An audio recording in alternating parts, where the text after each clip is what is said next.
is Michael. I would like to go through with you for the procedures for Cessna 150 and 152. We are going to show you how to use it in real world Cessna 152 and adapt that to flight simulator step by step. I will show you through all of the procedures for takeoff, cruise, landing.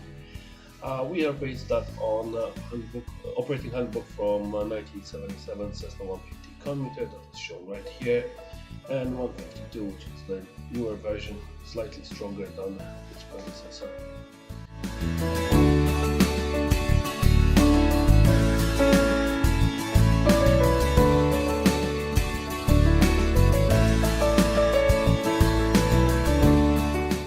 This is the cockpit of Cessna 152. Almost identical as in flight simulator. Cessna 150 was designed and built in 1957 as a general purpose aviation aircraft, mostly for training, but also for private use. Its most popular aircraft, number 5 in the world, at 23,839 built. Now let's go through the checks.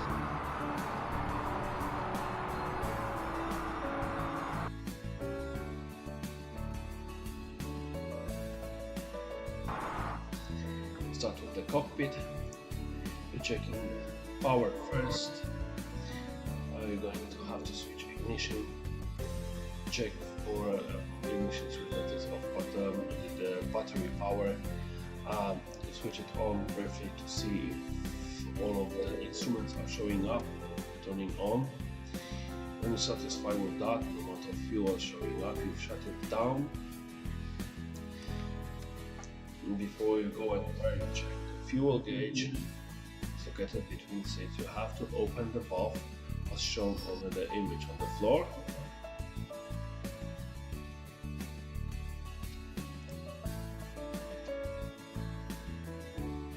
When you finish with that, you have to start walk around, basically checking the condition of the aircraft.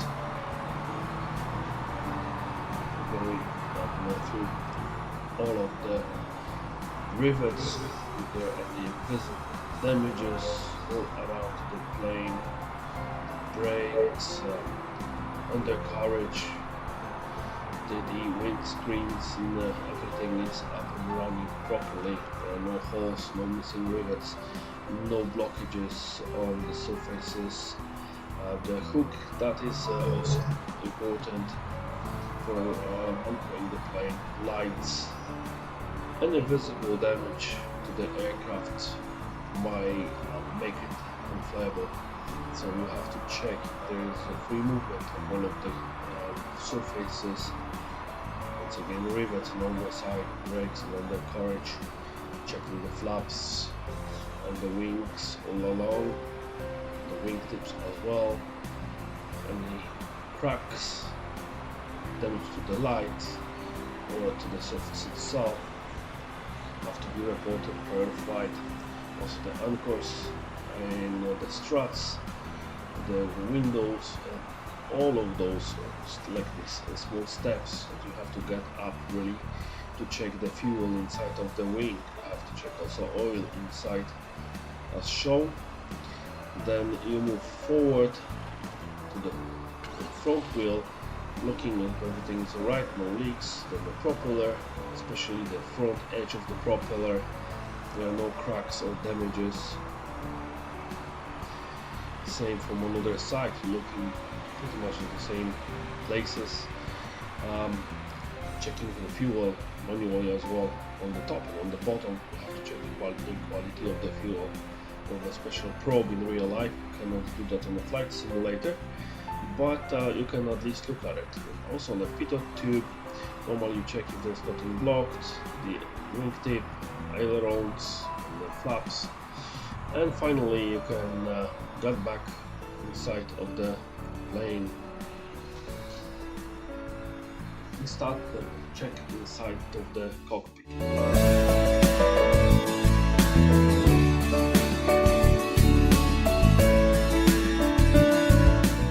Now before on start, we have to do several of checklists. It's very important that you do them. You're checking all electricals, you have to prime the plane, you have to check seat belts, you have to attach them, you have to check the latches, the windows if they're closed, nothing free falling on the back of the plane that could harm you. Check the locks, the doors, windows, as I said before. Make sure everything is right. Then you're gonna check before engine start your mixture, carburetor, switches, fuses, one by one as on instructions. I will add them to the bottom of the movie. You can find more information there. So you check the carburetor first.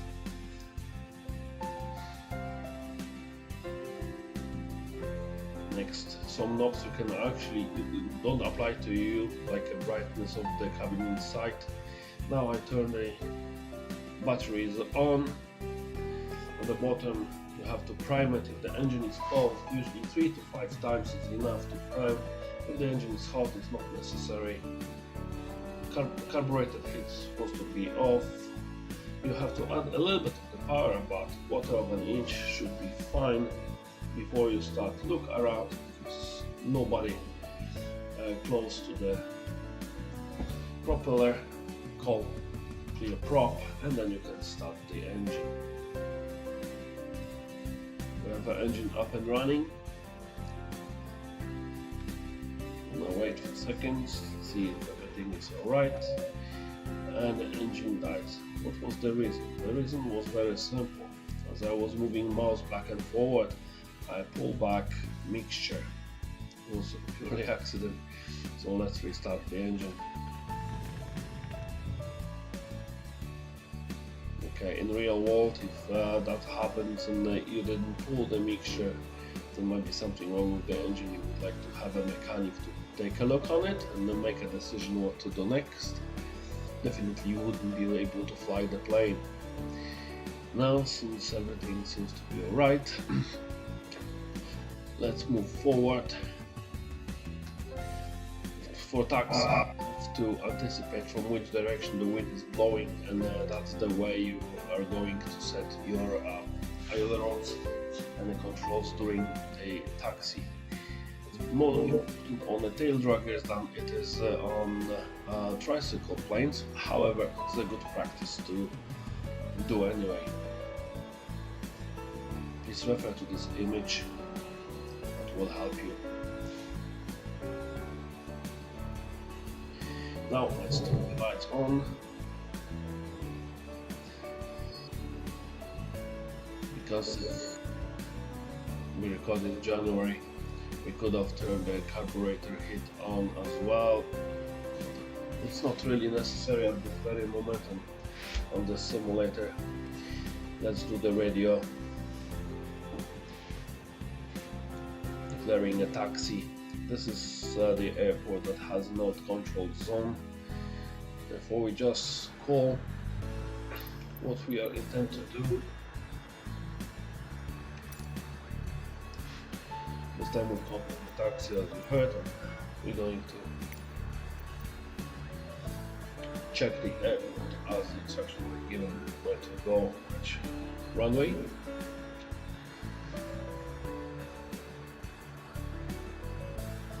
We'll have to go all the way around, it's shown on this small map. So let's start.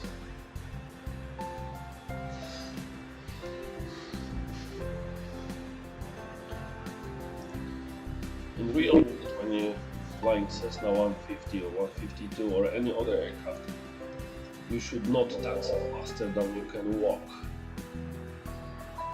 We're going to break this rule slightly, although I try my best not to go too fast. And forgive me for this flight, my joystick is not really cooperating with me. It's a very old CATZ joystick.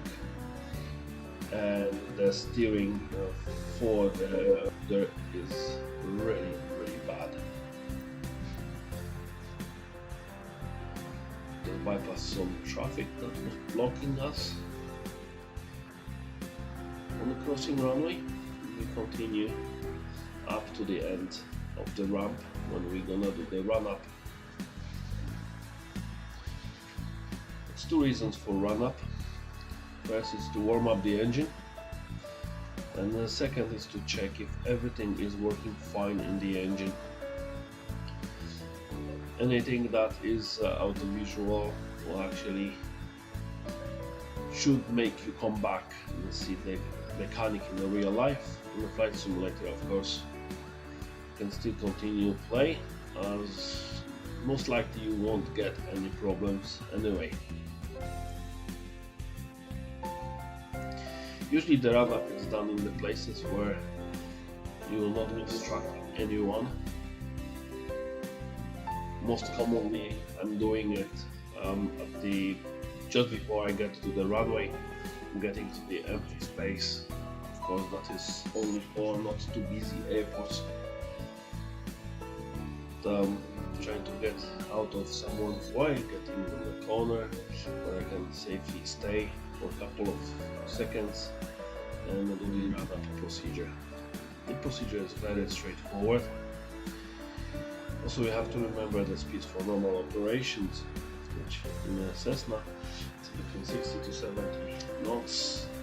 We're gonna take off around 56 knots, or even less. And then we're gonna cruise around 80 knots in this flight. Don't need any more. VNE is on this plane 141, although in straight and level flight you never get it. Maybe in dive. With the flaps down, the maximum operating speed is around 85-89 knots, and that is shown on the arcs as well. You have your arrows in the arcs showing up the speed that you are allowed to do. Now let's go back to our checks. We check the radio frequencies once again. You're checking the fuel that you have on board, as you checked before, that you have in the real in the tanks. You're going to increase the power to 1800 RPMs or even 2000 RPM sometimes, but 1800 is alright. Then you're going to check ignition switches left and right in both. You're also going to look on the drop of the RPMs when you switch. If the drop is significant, then the plane is disqualified for the flight due to some electrical or engine problems. If the drop is very small, that's absolutely alright. The usual drop is about 30 RPMs on the hot engine, and you do that check on left and right, and then you do the same path through the carburetor. The carburetor turned on, where the drop is going to be a little bit more significant and could go up to 150 RPMs when the carpet is applied. All of this information is available in the POH, Pilot Operating Handbook. Each plane has the same type of information available in the handbooks, as well as all of the procedures that are showing here. As I said, this is just a demonstration how to use these procedures. You can download POHs from the internet. Also, during the run-up check, you are checking not just the drops, but also the positions of your surfaces, your elevator, your rudder, like you see here, up and down. Then you can check also the lights, and we are going to use the lights in to make it better visuals. But yes, you have to check all of that. You have to make sure you have the right frequency for your transponder. If you are in control zone, VFR transponder is 1200, should be set to alt. And when all of that is done, when you check all of the surfaces are running fine, and you setting flaps as required, depends on the takeoff. The first takeoff is going to be a regular takeoff, but we are going to use 10 degrees of flaps.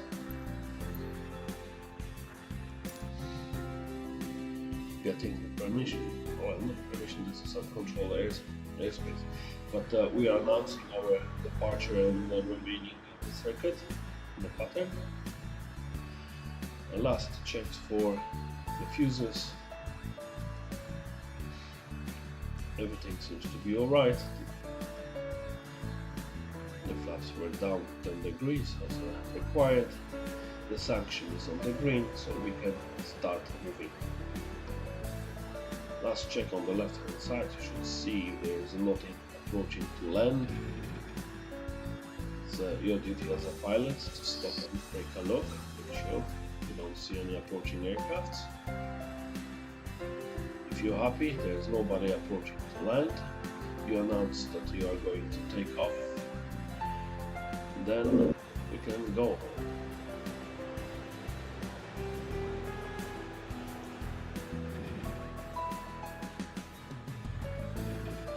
This time we're taking runway 33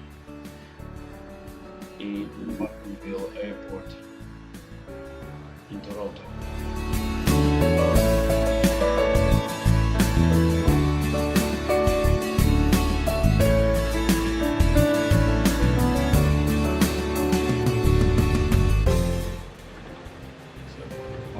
Takeoff, set my joystick, not really cooperating with me today. I wasn't operating much for the past few weeks. Guess I'm gonna have to rent something newer. Now as we are climbing out, the flaps can be raised up. Climbing speed should be kept at 65 knots or 70. And we should climb around 1000 feet above the ground, AGL.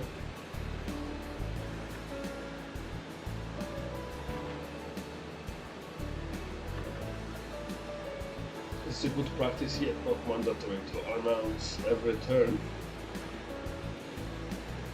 The reason I am not doing that on this demonstration is simply too much hassle to fight with not fully working joystick and mouse at the same time. On the cruise, we're setting the power lever down, usually less than 75% to trim the aircraft so you don't have to hold the joystick all the time, or a yoke, as in this case, in the case of the real plane. You can see that we're going parallel to the runway at the moment.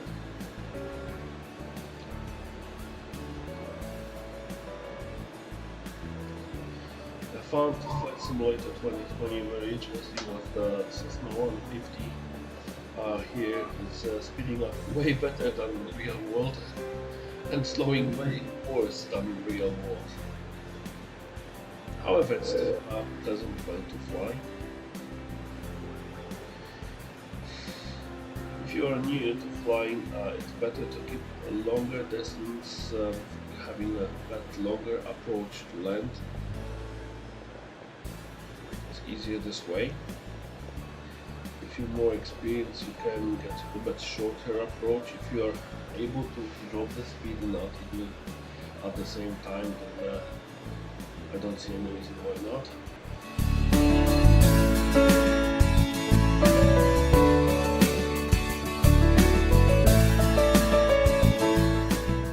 Now we're preparing to land, checking the harnesses, locks, a mixture should go reach all the way. During some weather conditions, car kit is advised to be on.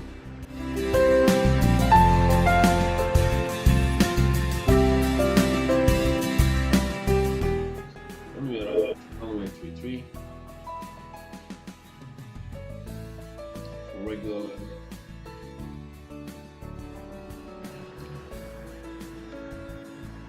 Now normal 60-70 knots or less, and apply the flaps. Make sure that you don't drop too much of the speed, because if you bleed too much of the speed, you simply stall and crash. demonstration is just to show you the procedure once again. So it's not about the flying, or it's just about the procedures that should be followed. On the flare, touchdown.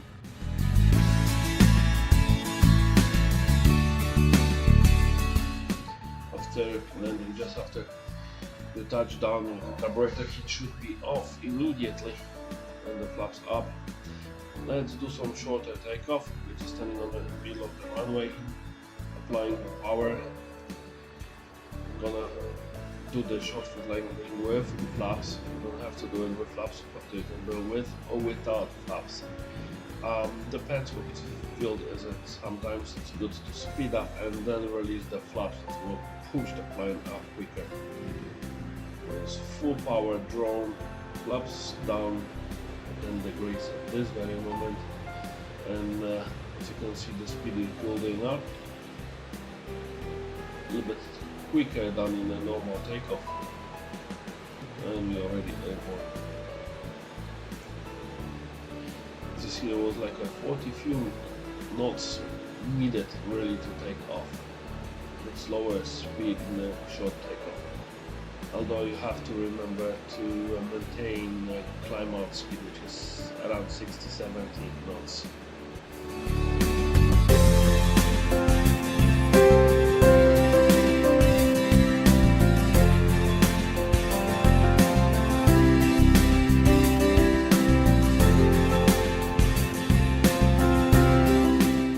So basically the only difference between short field takeoff and regular takeoff is the way you apply the power. On the regular takeoff, you gradually apply the power, speeding up the plane. You don't even have to use the flaps for Cessna 150 or 52. In the short field takeoff, you provide the power and keep the brakes on for some time until you get full RPMs. Then you release the brakes and you put the flaps quickly to speed up the plane ASAP, and then take off. We just get into the cruising mode in the pattern, dropping the speed.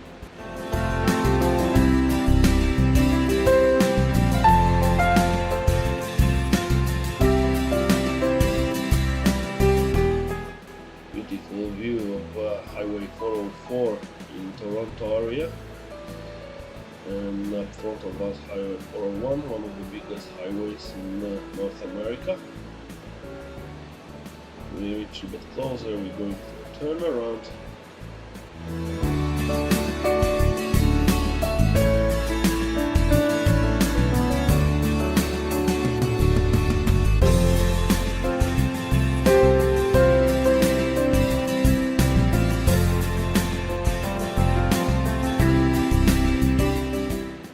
Short field landing is also similar to normal landing. The difference is the approach could be a bit steeper.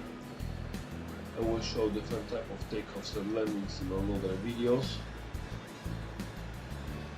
Here we concentrate only on the procedures for normal operations.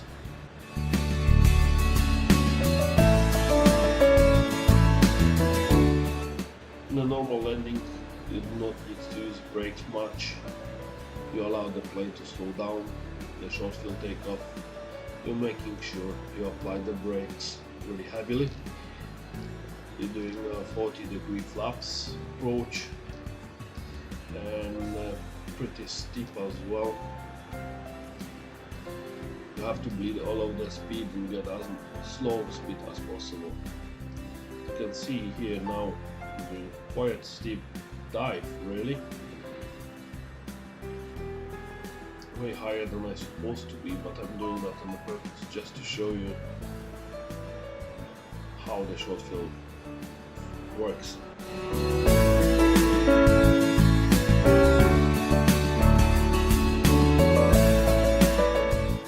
Choosing the place where you want to touch down. In my case, it's just between puppy lights, and then as soon as you touch down, puppy lights right on the left, now touch down here, I am applying full brakes.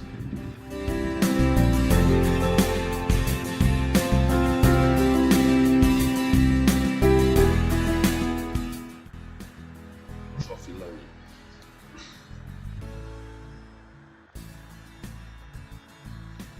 Now let's do the short takeoff again.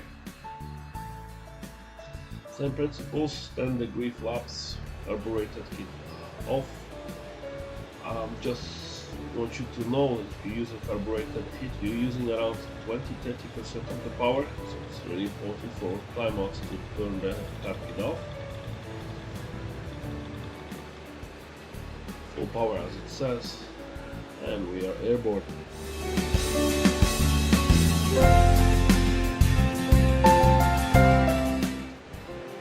Cessna 150 do not need much of the runway. It's a pretty light aircraft.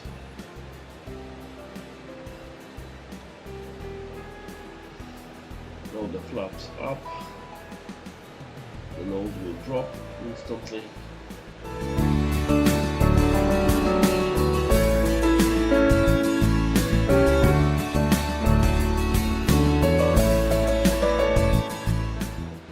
Keeping the power a bit lower. Try not to get too fast on the circuit.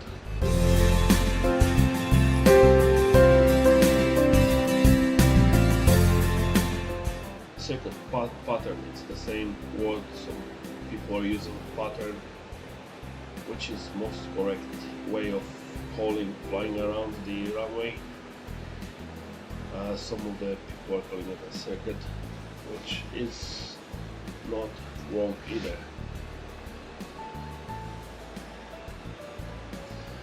You must remember, you might enter the airport from one side and keep the pattern, and then be asked to change the runway due to the wind change or any other reasons that ATC might advise you for, or even you might decide on an uncontrolled airport that you need to change the runway due to the change of the wind directions. So basically then you have to change the pattern as well. I will demonstrate that as well.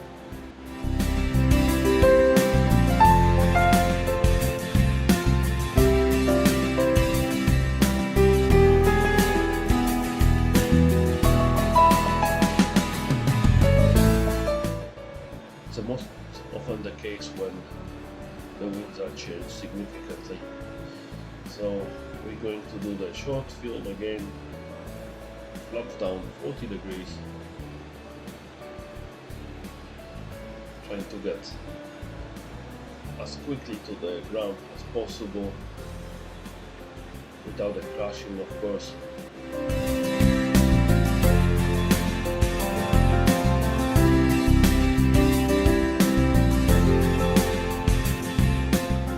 And unlike before, we are not going to land on the runway 33. We're going to change the runway.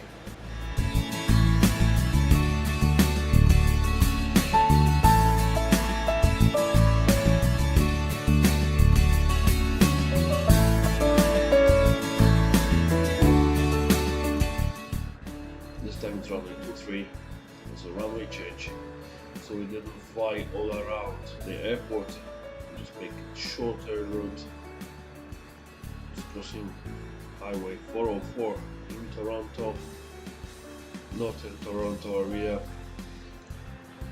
and approaching the shorter runway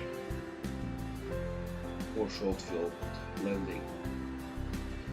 40 degrees flaps, carbureted on, and as slow as possible. You can see the arrow is around 40 miles per hour, and I mean just before puppy lights and touchdown.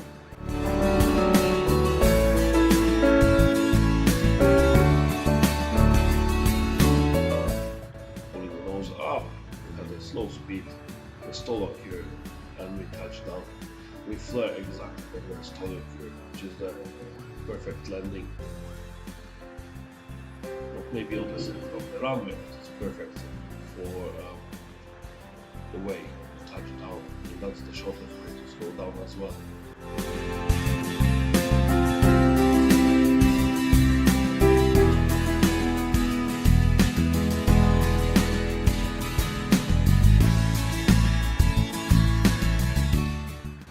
Now we're getting back to the parking area.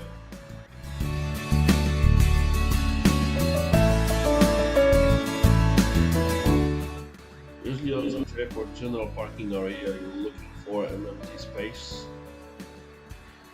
We're gonna do exactly the same here. I need to find some empty space between the planes. Shut down the plane. Remember that after you shut down the plane, that's not all. In many cases you have to go out and use these anchoring points to tie up the plane to the ground, prevent it from rolling over by the winds. So let's shut down the plane, looking around, everything alright, and we can turn off the plane. Pull out the mixture completely towards you, turn off the lights first of course, but then pull out this mixture,